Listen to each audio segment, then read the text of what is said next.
नमस्कार, जय जोहार।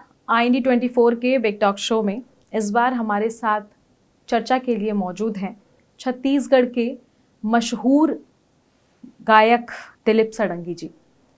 दिलीप सड़ंगी जी ये वो शख्स हैं कि जब जब छत्तीसगढ़ में नवरात्र का माहौल होता है और इनके गाने ना बजें, ऐसा हो ही नहीं सकता। बात में अगर करूं कलाकार की, तो ये एक ऐसे कलाकार हैं जो केवल संगीत गाते ही नहीं बल्कि उसे लिखते हैं, मंथन करते हैं, हर एक मुद्दे पर बड़ी ही सोच समझ और सूझबूझ के साथ अपने गायकी के अंदाज में उसे रखते हैं। तो सर, बहुत बहुत स्वागत है आपका हमारे शो में। बहुत सारी उत्सुकता है मेरे मन में आपसे पूछने के लिए, आपके गाने के बारे में, आप कैसे लिखते हैं उसके बारे में। सर, एक बहुत ही मशहूर गाना है आपका, आमा पान के पतरी, और वो गाना मेरे ख्याल से छत्तीसगढ़ और मध्य प्रदेश तक ये गाना पूरे विश्व में अगर मैं बात करूँ तो फैला है, लेकिन ऐसा कोई भी बच्चा नहीं होगा जिसने ये गाना नहीं सुना होगा। तो हम शुरुआत ही उस गाने से करेंगे। तो सर, 2 लाइन आप उस गाने की गुनगुना दे तो हम इंटरव्यू शुरू करें आगे। सबसे पहले तो बहन जी, IND24 जिसने मुझे इस योग्य समझा कि आपके साथ बैठ सकूं, इसके लिए मैं हृदय से आभार व्यक्त करता हूं। और दूसर बात ये है कि जो नामा पान के पतीला आप गायबर कहत हो, उकर लिखोया अमित प्रधान, तो आपके माध्यम ले अमित प्रधान ला भी धन्यवाद कहत हूं। 2 लाइन कर। रस्ताला देखो तोरे बंदा थू बंदनाओ, रस्ताला देखो तोरे बंदा थू बंदनाओ, रस्ताला देखो तोरे बंदा थू बंदनाओ, झूपत झूपत आबे दाई मोरे अंगनाओ, झूपत झूपत आबे दाई मोरे अंगनाओ, हे आमा पान के पतरी करेला पान के दोनाओ, झूपत झूपत आबे दाई मोरे अंगनाओ। जी बहुत बहुत धन्यवाद। और बहुत ही खूबसूरत क्लियर गायकी है आपकी। क्लियर इसलिए बोल रही हूँ क्योंकि गाने बहुत सारे सुनते हैं हम, लेकिन जो जहन में बैठते हैं वो कम ही होते हैं। शुरुआत सबसे पहले सवाल से करूंगी सर कि आपके संगीत सफ़र की शुरुआत कैसे हुई और बचपन में प्रेरणा किससे मिली आपको? एक वैसे भी हमारे परिवार में संगीत के प्रेमी थे, नाम कम लोगों ने कमाया। बाकी हमारे चाचा जी गाते थे, हमारे बड़े भैया गाते थे, पिताजी भी कभी कभी गुनगुनाते थे। फिल्में देखने का बहुत शौक था। माँ पूजा पाठ करती थी और माँ निरंतर पढ़ते रहती थी, भले अनपढ़ थी। तो उन सब, और पिताजी की बड़ी इच्छा थी कि मैं फिल्मों में काम करूं, फिल्म देखने का बड़े शौकीन थे। तो मैं उससे पलायन भी किया था बम्बई, और लेकिन बाद में जब आईना देखा तो वापस आया और फिर अपने इस लाइन में भिड़ा और गाना बनाना शुरू किया। शुरू में मैं गात रहे हूँ, मिमिक्री करत रहे हूँ। जी जी जी। डिफरेंट कलाकार मन के आवाज़ निकालत रहे हूँ, गात रहे हूँ। वही बीच रंगोवती वाला जो गायक है जितेन भाई, उनके मुलाकात होगी, उनके साथ आना जाना चालू होगी स्मॉल। कहा कि रंगोवती ला में डिफरेंट कलाकार में कैसे गाए बना रहे हूँ। वही टाइम वो मन से प्रेरित होकर मोला 7-8 साल तक मन के बीच में रहे हूँ। मैं चाहता रहे मोला चांस वांस दी, लेकिन टू बी वेरी फैक्ट ये है कि आदमी अपन आप ला चांस देते। तो फिर मैं मन से रह के भले मन चांस नहीं दिन, लेकिन मन गुरु है करके वही मन ले सीख के फिर मैं प्रेरित हुए और गाना बनाए का साबुन च प्रथस गोरी, और तई गाना ले आज तक चला थे। तो सर, ये मिमिक्री वाला जो पॉइंट आपने बताया ये थोड़ा सा नया था, तो क्या अभी भी वो जारी है? और अगर जारी है तो 1-2 मिमिक्री हम भी सुनना चाहेंगे सर, किस तरीके से? मैं वो टाइम मैंने बनाया था गुलछर्रे करके कैसेट था, बहुत फेमस हुआ था। उसमें उस समय की सिचुएशन के हिसाब से फिल्मी गायक लोग ट्रेन में WT सफर कर रहे थे। हाँ। तो सब तो सुनाया नहीं जा सकता, उसका एक टुकड़ा आपको सुना रहा हूँ, जिसमें मन्ना डे साहब गा रहे हैं ट्रेन में। उनको किसी ने सीट नहीं मिल रही तो गा रहे हैं, सारे डिब्बे गंदे हो गए, बैठे तो बैठेंगे कहाँ। उस समय स्मगलिंग होते थे, चावल का, लकड़ी की स्मगलिंग होती थी। तो उसके लिए क्या, सारे डिब्बे गंदे हो गए, बैठे तो बैठेंगे कहाँ, पाखाने में लकड़ी चावल, जाएं तो जाएंगे कहाँ, सारे डिब्बे गंदे हो गए, बैठे तो बैठेंगे कहाँ, हो भी टिकट गर पास में तेरे तो भी तू ना सीट पाएगा। बात पटा ले जो टीटी से तू बर्थ में सोता जाएगा। बात ईमान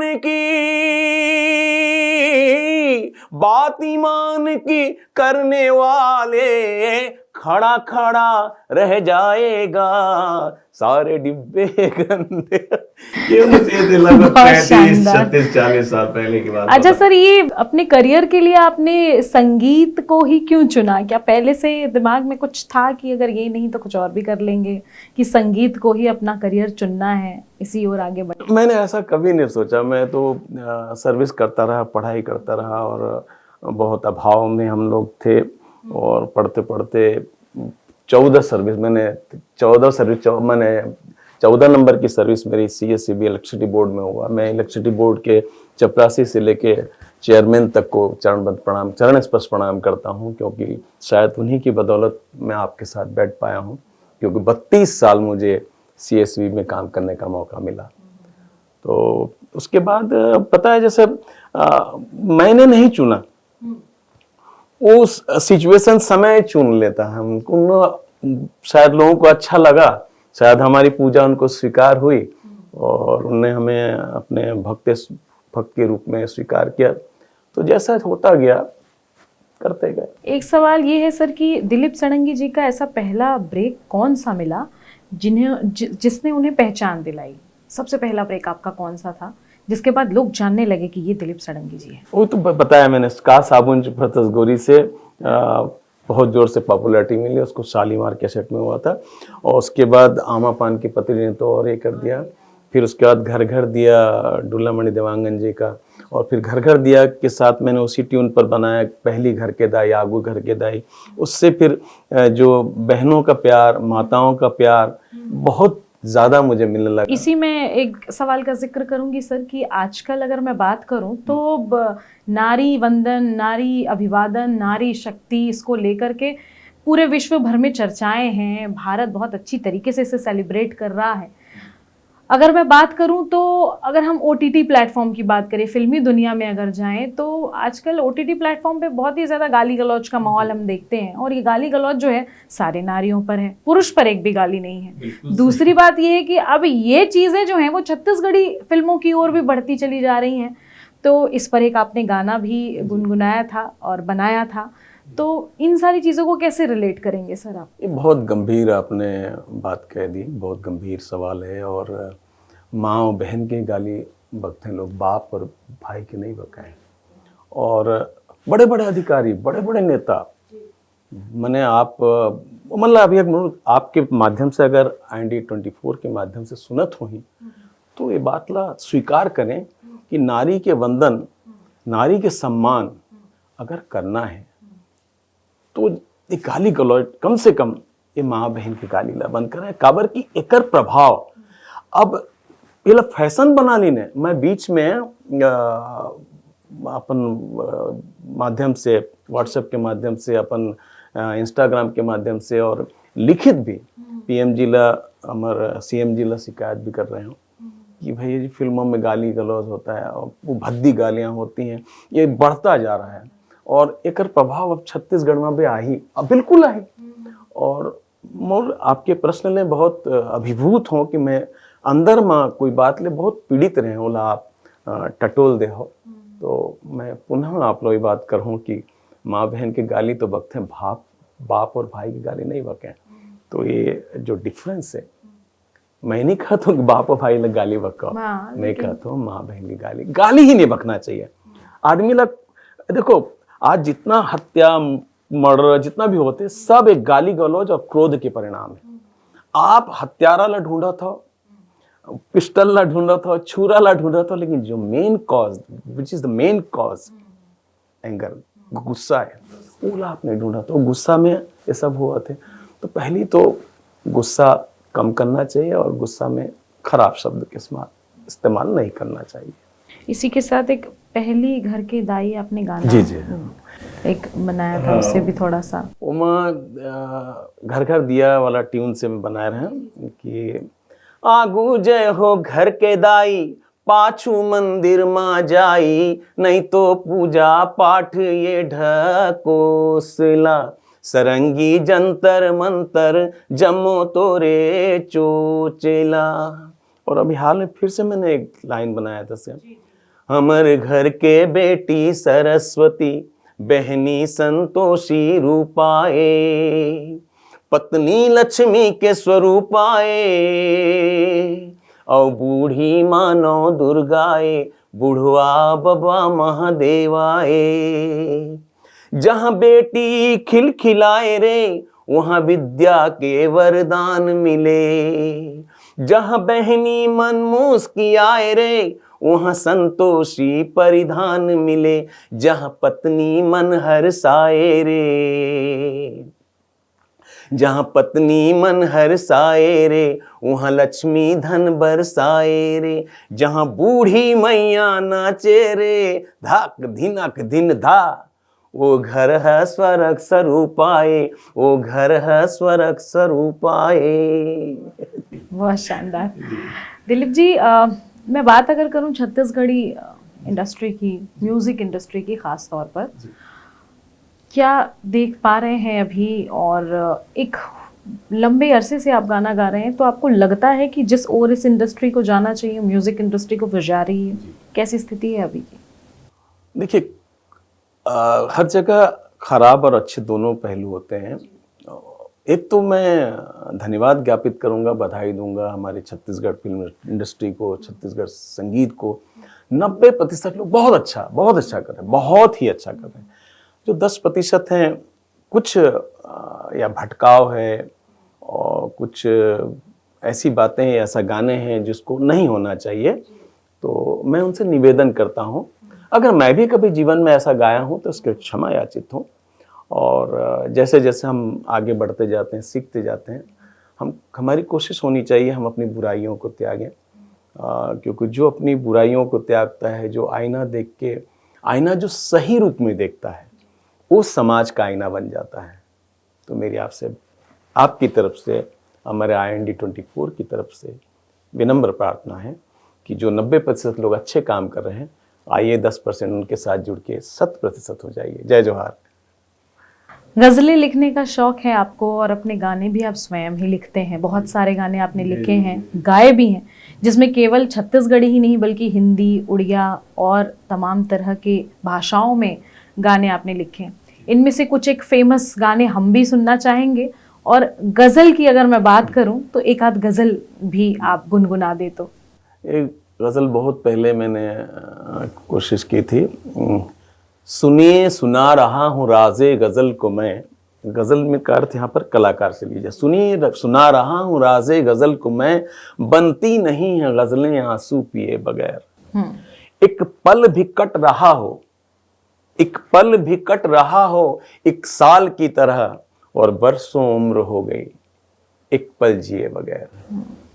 और इसी पे, इसी गज़ल, इस जगह पे आप गज़ल की जगह कलाकार को सोचिए, तो बीच में आदरणीय लता मंगेशकर जी ने कहा था, उनसे किसी ने पूछा था कि अगले जन्म में अगर आपको मौका मिले, ये सवाल भी था मेरा आपसे। जी। लता मंगेशकर जैसी मशहूर गायक ने ये कहा कि अगले जन्म में मैं लता मंगेशकर नहीं बनना चाहती हूँ, तो एक ऐसे एक कलाकार को ऐसा क्यों कहना पड़ रहा है, और क्या आप भी अपने आप से ऐसा कुछ रिलेट करते हैं कि क्यों ऐसा उन्होंने कहा होगा? देखिए, यही बात है, हर कलाकार, आइदर मैं हूँ या कोई दूसरा हो, कोई भी कलाकार, वो तो पीड़ित होता है, और जो अपनी पीड़ा को व्यक्त नहीं करते, अंदर ही अंदर रहते हैं, और गले के माध्यम से, पेन के माध्यम से निकालते हैं, वही पॉपुलर होते हैं, वही वो कलाकार कहलाते हैं। जब लता मंगेशकर जी जैसे मैंने सरस्वती की साक्षात स्वरूपा अगर ये कह रही हैं, तो निस्संदेह सारे कलाकार बेचारे, कोई आर्थिक रूप से बड़ा दुखी होता है, कोई सामाजिक रूप से दुखी होता है, कोई पारिवारिक दुखी होता है, लेकिन उसके साथ दुख के सागर में वो रहता है, ये तो निश्चित है।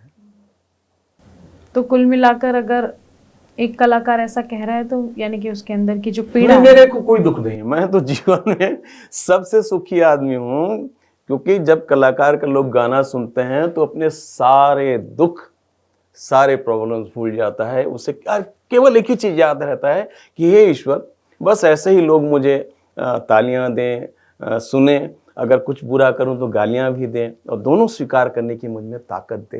ये बात होनी चाहिए। मेरा देखिए अपना अपना तजुर्बा है, मैंने अपना अनुभव आपको सुनाया। हो सकता है किसी को मेरा अनुभव, क्योंकि जीवन में हर कोई हर किसी को कहने का अधिकार होता है, तो मैं अपनी बात कह रहा हूँ। हो सकता है मेरी बात किसी को खराब लगे या स्पष्ट न लगे या उचित न लगे, तो मुझे आपके माध्यम से मैं क्षमा याचित हूँ। दिलीप जी, ट्रेंड की अगर मैं बात करूं, फैशन की अगर मैं बात करूं, तो आप फैशन के ट्रेंड को लेकर भी आपने एक गाना बनाया हुआ था। सबसे पहले तो सवाल ये करूंगी कि ये गाना बनाया क्यों था, और उसके बाद हम ये गाना भी सुनेंगे आपसे। एक्चुअली गाना मैं इसलिए बनाया था कि मैं जीन्स नहीं पहनता हूँ, तो एक बार किसी ने मुझे गिफ्ट किया, बोले बहुत अच्छा नया जीन्स लेके आया हूँ आपके लिए। और मैं पैकेट खोला तो मैं बोले तो फटा हुआ है, बोले तो बोले कि यही नया जीन्स है, बोले। तो फिर मैंने उस पर गाना बनाया और उसको मैंने गाया। हमारी बिटिया हमारे साथ गाती हैं, शिवानी बानी जी के साथ, कि छुनुर छुनुर पाँव के तोरे, हे छुनुर छुनुर पाँव के तोरे, पैरी ह नंदागे, फट हचिर ह जींस के ये फैशन कहाँ ले आगे, फिर से पहिर ले न गोरी कुर्ती सलवारा, ले आना रे, हाँ हाँ ले आना रे, हाँ हाँ ले आना रे, पुराना फैशन ला दोबारा। वैसे इसी गाने मैंने लड़कों के ऊपर भी गाया है, जो लड़के बाल वो पूरा है। आप मैं दोनों पक्ष को बोलता हूँ, तो अब मेरी आदत है बोलने की और लोग सुनते हैं, सुनाता हूँ। जिस दिन नहीं सुनेंगे, बस इतना आशीर्वाद दीजिए कि कभी भी दुनिया से जाऊं तो ऐसे आप लोगों के बीच में गाते हुए या स्टेज से गाते हुए जाऊं, मेरी इतनी इच्छा है। आप वो लड़कों वाला भी सुनाई दीजिए जब ये सुनाया है तो। करिया घना बाल सुंदर चेहरा तोर नंदागे, करिया घना बाल सुंदर चेहरा तोर नंदागे, एती चतरा ओती चतरा फैशन कहाँ ले आगे, ऐसे लागे जैसे मुड़ी फड़े जोंधरा, ऐसे लागे जैसे मुड़ी फड़े जोंधरा, ले आना रे, हाँ हाँ ले आना रे, पुराना फैशन ला दोबारा। बहुत बढ़िया, बहुत शानदार। जी जी जी। गानों की अगर मैं बात करूँ सर, तो अभी के गाने और उस दौर के गाने, जब पुराने गाने हुआ करते थे, लिरिक्स ऐसे होते थे कि लोग आज भी गुनगुनाए तो उसके आगे के जो लिरिक्स हैं वो आप स्वयं ही गा दें। एकदम सही और बात। पहले के गानों के ट्रेंड और अभी के ट्रेंड में कितना अंतर, कितना डिफरेंस आप महसूस करते हैं? सिस्टर, मैंने लगभग अभी इस बीच में 25 से ज़्यादा पिक्चरें देखी होंगी, मुझे एक लाइन याद नहीं है, लेकिन अभी आप बोलेंगे, कोई बोले एक दिन बिक जाएगा, फट से याद है, माटी के मोल जग में रह जाएंगे, फट से याद आता है, प्यारे तेरे बोल। तो ये जो लिरिक, ये जो गाने पुराने होते थे, वो बात तो नहीं है। अब चाहे कोई मुझे कुछ है, मैंने 10% होंगे, लेकिन 90% गाने तो समझ में नहीं आते। और एक तो कलाकार है जिसने गालियों पे गाना बनाया, नाम मैं उल्लेख नहीं करना चाहता, मैंने उनके लिए भी कहा था, और मैंने तो ऐसे कलाकारों का बाइकआउट होना चाहिए। उनका इंटरव्यू भी मैंने देखा है जिसका आप जिक्र कर रहे हैं। उनका ये कहना है कि जब वो वैसे गाने बनाते हैं तो पब्लिक भी उन्हें रिव्यू करती है, उन्हें पसंद करती है, तो पब्लिक को पसंद आ रहा है तो वो गाने ऐसे जारी रखेंगे क्योंकि लोग पसंद कर रहे हैं। तो ये मानसिकता कैसे हटाए? फिर साहित्य को समाज का दर्पण क्यों कहा गया, आईना क्यों कहा गया? आप ऐसा आईना क्यों दिखा रहे हैं? देखिए, जो बच्चे होते हैं 13-14 साल के बाद उन्हें भटकाव आना शुरू होता है, उस वक्त आप उनको जैसा ढाल दें। इसीलिए बड़े बड़े बने, कोई भी बड़े आदमी का बने, यदि ऐसा होता तो हर बड़े कलाकार का बेटा बड़ा कलाकार होता, हर आईएएस अधिकारी का बेटा आईएएस अधिकारी होता, हर मिनिस्टर का बेटा मिनिस्टर होता, ऐसा। तो 13, 14 और 15 साल ये जो होता है, इस समय आप उनको जैसा परोसेंगे वो उस तरफ ढल जाते हैं। और देखिए, अगर अभी मैं आपसे आप कह रहा हूं, इनसे भी सबको सर कह रहा हूं, लेकिन अभी अबे बोल दूंगा तो फट से दिखाई देगा। बिल्कुल। तो बुरी चीजें बहुत जल्दी दिखाई देती हैं। लेकिन आजकल लोग उसे ही ट्रेंड समझ के सोचते हैं कि अगर आप प्रचारित हो रहे हैं तो पूरे ही प्रचारित हो जाइए। प्रचारित तो हो रहे हैं, तो केवल आप अपने स्वार्थ के लिए, अपने पैसे के, अपने इनकम के लिए, अपने झूठे नाम के लिए अरे आपको अभी उस व्यक्ति को जिसने ऐसे गाली तो दे रहा हूँ ना, मैं मन से मेरी अच्छी तो बातें तो निकल रही हैं। तो ये कमाना, और आज अगर कोई कहे रफ़ी साहब का नाम ले, मुकेश जी का नाम ले, किशोर जी का नाम ले, यशुदास जी का नाम ले, कैसा लगता है? तो वो नाम जो हमको, वो संस्कार जो दे के गए हैं, हमको उन संस्कारों का पालन करना चाहिए। हमने जो सीखा है वो हमको देना चाहिए। हम अपने मन से कुछ भी बनाए, मेरे हिसाब से बिल्कुल गलत है। सर, ये एक सवाल मेरा ये भी है कि आप कुछ समय पहले राजनीति की तरफ भी मुड़े थे। बहुत ज़्यादा समय आपने दिया नहीं, और वापस क्यों निकलना पड़ा सर राजनीति से? इंटरेस्ट कैसे आया और ख़त्म इतनी जल्दी हो कैसे गया? देखिए, मेरे साथ एक IAS अफसर, हमारे मित्र, बहुत अच्छे मित्र थे। उनने अचानक, मैं सर्विस, मेरी अंतिम 2-3 साल बाकी थे, बोले सरंगी जी, बोले गाना वाना गाते हैं आप, क्या बोलते हैं, पॉलिटिक्स ज्वाइन करना चाहेंगे क्या? मैंने कहा, और मैं उसको बड़ी इज्जत करता हूँ, बड़ा आदर करता हूँ। तो उनने कहा कि बीच में फिर अचानक उनका फ़ोन आया, आपको CM साहब ने बुलाया है और मिलना चाहते हैं। उस समय BJP की सरकार थी। मैं 3-4 बार गया और उनके बुलाने पे गया, लेकिन वहाँ मुलाकात नहीं हुई। तो मैंने फिर अपने ऐसे अफसर जो मित्र, उनसे कहा, सर इसके बाद मुझे ऐसा नहीं करेंगे और मैं इसके लिए क्षमा याचित हूँ, मुझे इंसल्ट फील होता है। क्योंकि उस समय तक मैं CM का बंगला भी नहीं देखा था, उस समय लेके गए थे। इसके बाद फिर मैं आई गई बात हुई, फिर एक दिन अचानक उनका फ़ोन आया, दिलीप जी आप दूसरी पार्टी जिसमें मैं था ज्वाइन करना चाहते हैं। मैंने उनसे एक ही लाइन कहा था कि सर मैं बड़ी आपकी इज्जत करता हूँ, एक बार आप जो कहेंगे कर लूँगा, लेकिन पिछला जो अनुभव मेरा अच्छा नहीं है पॉलिटिक्स में, नेता लोग से मुझे डर लगता है, क्योंकि मैं स्वाभिमानी आदमी हूँ। तो बोले नहीं एक बार आप चलिए। बोले तो मैं शंकर नगर ऑफिस में गया। उस समय गुलाम नबी आज़ाद जी आए थे, पीछे पीछे भूपेश बघेल जी निकल रहे थे। जैसे ही मैं घुसा, गुलाम नबी आज़ाद जी आगे निकल से, गुलाम नबी आज़ाद को पहचानता भी नहीं था। मैंने बहुत इस मामले में बहुत कमज़ोर था मैं। और जैसे ही घुसा, भूपेश बघेल जी देखा, अरे दिलीप भाई करके ऐसे गले में हाथ डाले, वहीं से फिर दिलीप सड़ंगी। तो फिर उसके बाद जब 5 साल रहा, तो मुझे लगा कि मैं इस योग्य नहीं हूँ, मैं नहीं कर सकता। तो मैंने फिर, मतलब ऐसा कुछ भी नहीं, सब देखिए, लगा कि कोई पार्टी बुरी नहीं हो, सब पार्टी अच्छे होते हैं, सब लोग अच्छे होते हैं। हम अपने आप को, अपनी कमजोरी को उनके ऊपर थोपना नहीं चाहते। हमसे नहीं हो पाया, हमने राजनीति से अपने आप को दूर रखा। फ्यूचर भगवान जाने, कभी कोई भविष्य के बारे में पार्टी भी ऐसा कोई सोच समझ के ज्वाइन नहीं किया आपको कि मैं कांग्रेस ही जाऊंगा? नहीं, मेरे कोई ये नहीं। मैं तो बहुत सारे बने, बीजेपी के सारे लीडर्स, कांग्रेस के सारे लीडर्स, जितने भी लीडर्स हैं, मेरे सबसे बहुत अच्छे संबंध है, आज भी बहुत अच्छे संबंध है, और बहुत ही अच्छा, मैं उसको व्यक्त नहीं कर सकता आपको। और जब मैं था पार्टी में, आज मैंने ऐसे 2.5-3 साल पहले, तब मेरे फॉलोअर्स लगभग 54,000 थे इंस्टाग्राम में, और आज 12 लाख हैं। तो जो फॉलोअर्स हैं, जो हमारे देवी देवता तुल्य जो हमारे दर्शक है, जो हमको देखते हैं, उनका आशीर्वाद कहना है, उनका कहना ये है। तो मैं अपनी जगह हूँ फिलहाल बहुत अच्छे से, और एकदम स्वतंत्र हूँ, सबकी तारीफ करता हूँ, सबके, भगवान सबको अच्छा बनाए। दिलीप जी, अगर मैं बात करूँ संगीत की, तो अभी कोई नया प्रोजेक्ट जिस पे आप काम करना चाहें, जो आप बताना चाहें? हालांकि नए प्रोजेक्ट के बारे में कोई बताता नहीं है, लेकिन फिर भी मैं पूछ रही हूँ, अगर आप बताना चाहें तो बता सकते हैं कि किस तरीके के प्रोजेक्ट पे अभी और काम चल रहे हैं आपके? अभी कल ही मैंने रिकॉर्ड किया है यही सिनेमा के लिए, और उसमें आना तयाना मुर्शिद लमाई, मुर्रा के लाड़ू संखा ले उखरा लाई। हालांकि गाना नहीं गाते हैं लोग, लेकिन मुझे कोई डर नहीं लगता। मैं तो समर्पित करता हूँ। मुझे आप जो देवी देवता लोग देख रहे हैं, और मैं आपके सामने अर्पित करता हूँ। भी कल ही गाया, उसकी 2 लाइनें मैंने ही लिखा है। आना तयाना मुर्शिद लमाई, मुर्रा के लाड़ू संखा ले उखरा लाई। आना तयाना मुर्शिद लमाई, मुर्रा के लाड़ू संखा ले उखरा लाई। ऐसे 4-5 गाने रिकॉर्ड किए हैं मैंने। और नए कलाकारों की अगर मैं बात करूं दिलीप जी, तो नए कलाकारों को आप एक तरीके से क्या सलाह देना चाहेंगे, खास करके वो जो रीजनल म्यूजिक में आना चाहते हैं?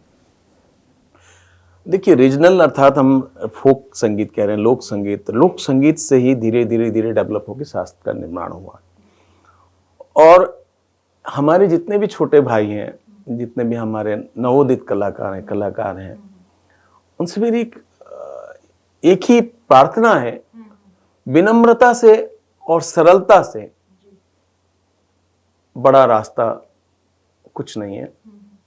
अगर आप विनम्र हो जाते हैं, सरल हो जाते हैं और अपने दर्शकों के साथ, अपने श्रोताओं के साथ आप बिना एटीट्यूड के ऐसे व्यवहार करते हैं जैसे वो लोग आपके ईश्वर हैं, जैसे आप वो अगर भगवान के दर्शन करने हो, अगर आपको भगवान को प्राप्त करना हो, तो आप अपने सामने आने वाले हर व्यक्ति को ईश्वर के रूप में देखिए। बिल्कुल। एक न एक दिन भगवान के दर्शन हो जाएंगे, क्योंकि भगवान का कौन सा रूप आपके सामने प्रकट होगा, नोबडी नोस, कोई नहीं जानता है। ये साहित्यकार और पत्रकारों पर भी आपने एक गाना लिखा हुआ है, गाया है उसे, उसके 2 लाइन गुनगुना दें सर, क्योंकि हम तो पत्रकार लोग हैं, अच्छा लगता है जब कोई हमारे लिए भी कुछ गुनगुनाता है, तो वो गाना तो बिल्कुल सुनेंगे और सुनाना भी चाहेंगे हम। कि आपने कहा हमारे लिए भी, लेकिन अपने हृदय की बात बता रहा हूँ आपको। कलाकार से श्रेष्ठ पत्रकार होता है। मैं भी पहले पत्रकार था, बेबाक कलम से लिखता था और बयार करके हमारे रायगढ़ में लोकल जनकर्म उसमें लिखता था।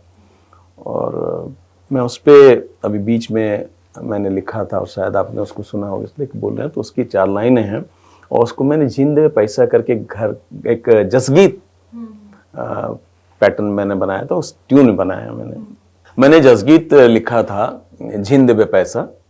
तो पहले उसके बाद में अभी हाल में मैंने उसको पत्रकार, कलाकार और साहित्यकारों के ऊपर में गाने की कोशिश की थी। तो पहले जो ओरिजिनल है, जी।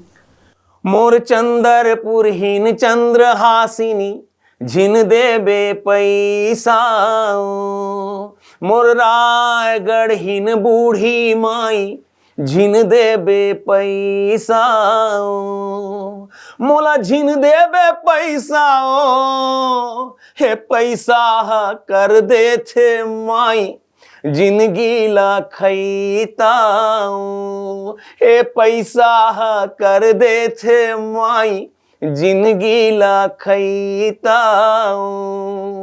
ये तो ओरिजिनल है इसके कलाकारों के ऊपर लिखा था, साहित्यकारों पर, पत्रकारों के ऊपर। कलाकार कल के आकार, साहित्य समाज के दर्पण, कलाकार कल के आकार। आपने कहा ना गाली गलौज जो, में तो कल के आकार हैं हम हमको देख के लोग सीखते हैं, तो हमको कोशिश होनी चाहिए हम अच्छा आकार प्रस्तुत करें। कलाकार कल के आकार, साहित्य समाज के दर्पण, पत्रकार के पत्रकारिता करथे मंथन बंदन, हे दिया के जलोइया अंधियारी मारई थे मोरे दिया देखोइया। लता जी की बात कही थी ना, जी। दिया दिखाने वाले, अंधियारी मारई थे मोरे दिया देखोइया। तो कहने का आशा है, चाहे पत्रकार हो, कलाकार हो, साहित्यकार हो, समाज को दिया, समाज को उजाला देने की कोशिश करते हैं, लेकिन अंदर घनघोर अंधेरा होता है। और तभी एक छोटी सी लौ जो गले के रूप में आती है, दिमाग में पेन के रूप में, तो प्रकाशित करता है समाज को। मेरी जितने भी कलाकार भाई हैं, जितने भी साहित्यकार हैं, पत्रकार भाई हैं, उन सबों से मेरी प्रार्थना है, क्योंकि मैं कुछ ज़्यादा बोल जाता हूँ, तो और अपनी उन बातों को मैं बार बार मैं क्षमा चाहता हूँ। कभी हमारी बात से हमारे जो देवी देवता उनको थोड़ा सा भी दुख ना हो, यही मेरी कोशिश होती है। दिलीप जी, हर किसी का एक आइडल होता है। मैं भी जानना चाहूँगी कि दिलीप षडंगी जी का आइडल कौन है, किसे एक अपना आइडल बनाकर आपने हमेशा संगीत की दुनिया में कदम रखा, क्या नाम है? मैं प्रणाम करता हूँ स्वर्गीय मुकेश जी को। मैं उनके गाने बहुत गाया और उन्हीं गानों की बदौलत आज आपके जैसे बहन के सामने बैठने का मुझे सौभाग्य मिला है। और मुकेश जी मेरा अति प्रिय। उसके बाद में मैंने कुमार सानू को भी गवाया, सोनू निगम जी को गवाया, अनुराधा पौडवाल को, और मुझे गवाने का मौका मिला नितिन मुकेश जी को भी, और सबरी के राम मैंने उनसे गवाया। मेरे लिए बहुत बड़ा अचीवमेंट था वो। और मैं किस हृदय से उनका सुमिरन करूँ, जो भी हूँ, जैसा भी हूँ, केवल एंड केवल उनको फॉलो करने का नतीजा हूँ। एक अंतिम सवाल लूँगी सर इंटरव्यू ख़त्म करने से पहले कि हर एक सिंगर का अपना एक दिल को छूने वाला फेवरेट गाना होता है, वो एक अंतिम गाना आप कौन सा गाएंगे जो वाकई आपके दिल के सबसे करीब है? मुकेश जी का एक गाना है, उसकी 4 लाइनें समर्पित कर रहा हूँ। कल खेल में हम हो न हो, गर्दिश में तारे रहेंगे सदा, भूलोगे तुम भूलेंगे वो, पर हम तुम्हारे रहेंगे सदा। स्वर्ग यहीं नरक यहाँ, इसके सिवा जाना कहाँ। इसी में सर ऐड करके आप वो गाड़ी में नंबर लिखे वाला भी जो गीत जी। थोड़ा 2 लाइन गुनगुना देंगे? हाँ, इसको हमारे एक और बिटिया छत्तीसगढ़ अच्छा गा रही हैं, वो मिथिलेश्वरी सेन जी ने मेरे साथ गाया है। यहाँ से उसको धन्यवाद ज्ञापित करता हूँ। न गाड़ी के नंबर लिखाई से, न सीट के नंबर बताई से, न गाड़ी के नंबर लिखाई से, न सीट के नंबर बताई से, लेकिन कंफर्म टिकट कटा के ये दुनिया लपटाई से, जाना कंफर्म है भाई। न गाड़ी के नंबर लिखाई से, न सीट के नंबर बताई से। तो जाना जब कंफर्म है तो धन दौलत माया मोह इन सब से दूर रह के लोगों की सेवा कीजिए, अच्छी बात कीजिए, उजाला फैलाइए। इतना ही मेरी आपसे और सभी दर्शकों से मेरी प्रार्थना है। तो ये थे हमारे साथ छत्तीसगढ़ के मशहूर गायक दिलीप सड़ंगी जी।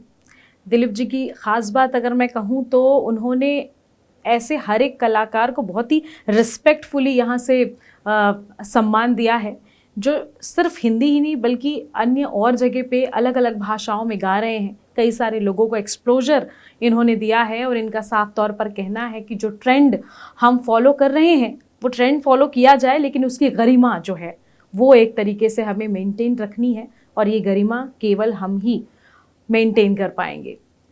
कुल मिलाकर अगर मैं बात करूं तो ट्रेंड के साथ नहीं चलना है, ट्रेंड के साथ चलकर अपनी गरिमा को ध्यान में रखना है, तब जाकर हम एक भारत देश में रहते हैं उसकी गरिमा बरकरार रख सकेंगे। तो कुल मिलाकर ये थे हमारे साथ दिलीप सड़ंगी जी, जिन्होंने बहुत सारी खट्टी मीठी अच्छी बुरी सभी बातों पर बात की, चर्चा की। चर्चा के लिए बहुत बहुत धन्यवाद सर। शो में आने के लिए बहुत बहुत धन्यवाद।